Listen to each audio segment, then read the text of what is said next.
నిజంగా ఇప్పుడున్న పరిస్థితులలో తెలంగాణలో శాంతి భద్రతలు చూస్తూ ఉంటే కొంత బాధాకరం అనిపిస్తూ ఉంటుంది.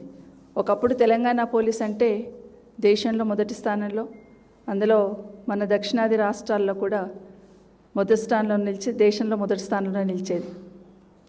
అట్లాంటి పోలీసింగ్ ఈరోజు దేశంలోనే వెనకడుగు వేస్తున్న రాష్ట్రంలో తెలంగాణ ఉందంటే కొంచెం బాధ అనిపిస్తూ ఉంది, ఆందోళన కూడా కనిపిస్తూ ఉంది. ప్రభుత్వాలు మారుతూ ఉంటాయి, మారుతున్నప్పుడు ప్రాధాన్యతలు కూడా మారుతాయి. కానీ ప్రాథమిక బాధ్యత అయిన శాంతి భద్రతలను విస్మరిస్తే రాష్ట్రమే అధోగతి అవుతుందనే దానికి ఈ 2.5 సంవత్సరాలు ఎగ్జాంపుల్. మన రాష్ట్రంలో చూస్తూ ఉన్నాం, శాంతి భద్రతలు అనగానే ఒక రాజకీయ వేధింపులు, ప్రతిపక్షంలో ఉన్న వాళ్ళను ట్రాక్ చేయడం తప్పిస్తే ఏం జరుగుతుంది రాష్ట్రంలో అనేది రివ్యూ చేసుకోవడానికి ఈ ప్రభుత్వం సిద్ధంగా ఉండదు. కానీ ఒకటి మాత్రం మనవి చేస్తాను ఈ ప్రభుత్వానికి, తెలంగాణ సాధించుకున్నామంటే ఏదో భౌగోళికంగా సాధించుకున్నది కాదు, ప్రశాంతమైన వాతావరణం ఉండాలి, పెట్టుబడులు వెల్లువల రావాలి, ఈ రాష్ట్రంలో ఉన్న యువత అందరికీ కూడా ఉపాధి దొరకాలనే ఆలోచనతో ఈ రాష్ట్రాన్ని సాధించుకున్నాం. ఆ రాష్ట్రంలో శాంతి భద్రతలు కాపాడాల్సిన బాధ్యత ప్రభుత్వానికి ఉందని ఒకసారి విజ్ఞప్తి చేస్తూ ఉన్నాను.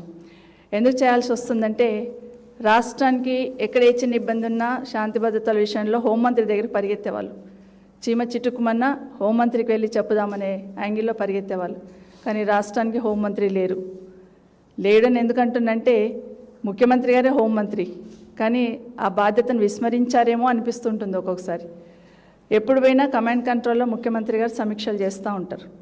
ఎప్పుడు వింటూ ఉంటాం ఏదో ఒక సమీక్ష చేస్తున్నారు కమాండ్ కంట్రోల్లో, సెక్రటరీట్ వదిలిపెట్టి కమాండ్ కంట్రోల్కి వెళ్ళారని.